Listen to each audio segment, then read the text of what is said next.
जो भारत के 8 फॉर्मर साबिक नेवल ऑफिसर्स पकड़े गए थे कतर में पिछले साल, उनको पिछले साल ये था अगस्त में पिछले साल, और फिर उन पर केस चला कतर में और फिर उनको 8 को सज़ाए मौत सुना दी गई। उसके बाद प्राइम मिनिस्टर मोदी ने कतर के अमीर से बहुत दफ़ा राब्ता कायम किया और कहा कि जी इनको माफ़ कर दें या इनको भारत भिजवा दें, लेकिन अभी तक जो है कतर ने फ़ैसला कोई नहीं किया। अभी वो उनकी जो पिटिशन्स हैं उन पर कार्रवाई हो रही है। अब देखते ये हैं कि आया उनको सज़ा होती है, सज़ाए मौत को उम्र कैद सज़ा में तब्दील किया जाता है, या फिर कतर मोदी साहब को या भारत को ऑब्लाइज करता है और उनको माफ़ कर देता है। देखिए, कतर के अंदर 8 लोगों को, जो नेवी ऑफिसर्स हैं, रिटायर्ड ऑफिसर जो कि धारा ग्लोबल टेक्नोलॉजीज पे के लिए काम कर रहे थे, वहां पे कतरी उनके जो फोर्सेस थे उनको ट्रेन कर रहे थे, तरबियत कर रहे थे। उनके ऊपर इल्जाम है कि उन्होंने इटालियन सबमरीन है उसके लिए उससे वहां उसकी इंफॉर्मेशन जो है वो इजराइल को दी है। लेकिन बड़ी सीवियर पनिशमेंट है, जो कि मेरे ख्याल में मिडिल ईस्ट और ये स्टेटें जो हैं वो एक्सरसाइज हमेशा करती, लेकिन फॉरेनर्स के लिए, अपने शहरियों के खिलाफ वो इतनी सख्त सजाएं नहीं देते। तो रुको जरा, सबर करो, बोला धक्का बुक्की नहीं करने का। कुछ टाइम पहले खबर आई थी कि कतर में 8 एक्स इंडियन नेवी ऑफिसर्स को स्पाइंग के इल्जाम में सजाए मौत सुनाई गई है, लेकिन अब खबर ये आ रही है कि इंडिया के जो फॉरेन मिनिस्टर हैं उन्होंने प्रॉपर उसके ऊपर डिप्लोमेटिक वे से काम किया और उस सजाए मौत को कतर ने ना सिर्फ कैंसिल किया है बल्कि कोशिश ये की जा रही है सजा को प्रॉपर कैंसिल करवा दिया जाए। जो 8 इंडियन नेवल ऑफिशियल्स थे जो रिटायर्ड थे बेसिकली, उनको आपको याद होगा कि जो कतर की कोर्ट है, उन्होंने कतर ने अरेस्ट किया था एक केस, इन्होंने केस ऑफ एस्पिनॉज। और अब सुनने में आया है कि जो इंडिया की मिनिस्ट्री ऑफ एक्सटर्नल अफेयर्स भी ये कह रही है कि उनकी जो डेथ सेंटेंस है वो रिड्यूस कर दी गई है।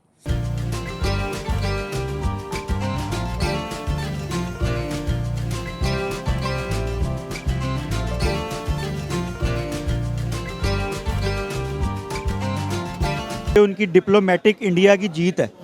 ये इस बात को जाहिर करती है कि जो उनका फॉरेन मिनिस्टर है और उनकी जो फॉरेन डिप्लोमेसी है, जो उनके फॉरेन कतर में बैठे हुए जो उनकी एम्बेसी का एम्बेसडर है, they are working very well. और उन्होंने बड़ा अच्छा इस गेम को, इस मूव को लेके वो आगे चले फॉरेन डिप्लोमेसी की, और उन्होंने वहाँ पे उनके फॉरेन मिनिस्टर से बात की। कतर के अमीर जो हैं शेख तमीम जो हैं उनसे उन्होंने बात की और उन्होंने एक अच्छा दबाव बढ़ाया, क्योंकि इंडिया की ट्रेड आपको पता है कि बहुत ज़्यादा जो है मिडल ईस्ट के साथ है, और इंडिया के बहुत सारे वर्कर्स जो हैं वो मिडल ईस्ट में काम करते हैं। अगर इंडिया अपने वहाँ से वर्कर्स निकाल ले तो वहाँ पे उनके लिए अरब ममालिक में काम करना बड़ा मुश्किल हो जाएगा। अरब की जो इकॉनमी है वो डिस्टर्ब हो जाती है। उन्होंने उसका दबाव बना के इंडिया ने अपनी डिप्लोमेसी के ज़रिए उनको, उनके वहाँ पे जो उनके वहाँ पे ट्रेड मिनिस्टर है और उसका कतर का, उनके ज़रिए शेख तमीम से रिक्वेस्ट करके उन्होंने उसकी सज़ा मुअत्तल करवा दी। ये एक अच्छी डिप्लोमेसी है उनकी।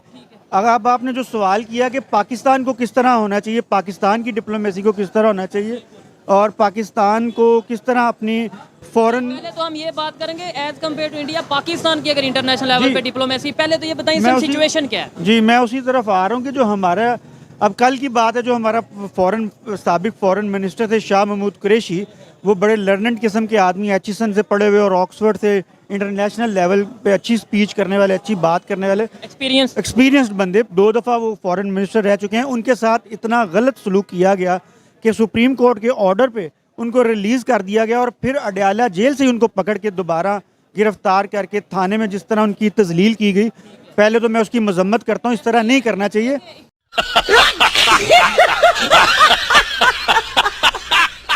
बहरहाल ये एक जिसे कहें कि 8 इंडियन नेवल ऑफिशियल्स को, रिटायर्ड जो हैं एक्स इंडियन नेवल ऑफिशियल्स की ये सज़ा जो है, जो कि उनको 26 अक्टूबर को डेथ सेंटेंस दी गई थी, और उसकी जो कोर्ट ऑफ अपील हेयरिंग थी, आई थिंक वो 20 को लगी थी, नवंबर को लगी थी।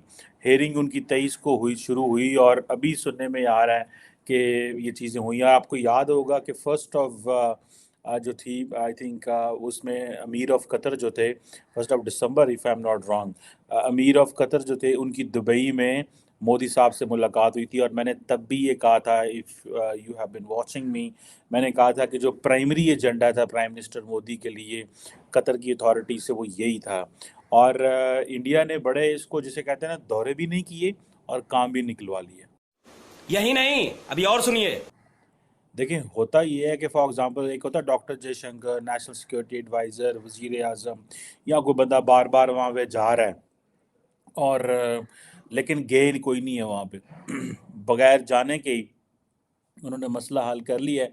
बेसिकली वो इंडिया को अलर्ट पर रखना चाहते थे, जिसे वो कहते हैं ना कि वो समझते थे कि इंडिया को थोड़ा सा झटका लगाएं। इंडिया के बहुत अच्छे ताल्लुकात हैं सऊदी अरब से, याद रखें, यूएई के। और कतर और यूएई और सऊदी अरब के मामलात जो जीसीसी कंट्रीज़ के हैं इनमें बड़े ख़राब हो गए थे। अगर आपको थोड़ा अर्सा पहले की अगर मैं बात बताऊं तो नरेंद्र मोदी को एक फेवर दी गई है, ठीक है। वो फेवर ये दी गई है कि उनको ये पता हो कि भाई ये जो लोग हैं जिनको हमने जिनकी डेथ सेंटेंस कम की है, अभी सुनने में आया कि वहाँ पे इंडिया के जो एम्बेसडर थे, ज़ाहिर बात है वो भी कोर्ट के अंदर मौजूद थे। इस वक्त इंडिया और कतर के दरमियान जो सबसे बड़ा इशू था वो यही था, ठीक है। और बाकी भी उनकी ऑफिशियल सुना उस कोर्ट में मौजूद थे और कुछ फैमिली मेम्बर्स भी मौजूद थे। और आज जब ये सारा वाक़या सामने आया है तो उन्होंने कहा होगा कि भाई देखें रियासत जो है वो खड़ी हुई थी, हमने तमाम लीगल असिस्टेंस दी, जितना भी पैसा चाहिए सारा कुछ जो भी है। हम सर एक बात और जो हम डिस्कस करने जा रहे थे कतर वाली, उसके बारे में अगर हम बात करें तो यकीनन ये एक बहुत बड़ी अचीवमेंट है आपकी फॉरेन पॉलिसी की। और इस पे आप क्या कहेंगे कि वो जो आपके 8 नेवल ऑफिसर्स जो है कतर में, उनकी सजा जो थी वो बदल दी गई है? देखिए जी, बदल दी गई है, आपने बिल्कुल सही कहा। और सिर्फ 8 की नहीं बदली, बल्कि जो आप अगर देखेंगे कुवैत ने किया कि कतर ने किया? कतर। अच्छा, जो कतर ने जो ये सजा माफ की है वो सिर्फ उनकी नहीं की है, 8 बहुतों की कर दी है। मतलब मैं आपको एक पूरा रिकॉर्ड दे सकता हूं अगर आप इंटरेस्टेड हैं तो। वो ये है कि टोटल 115 लोग थे, ठीक है ना।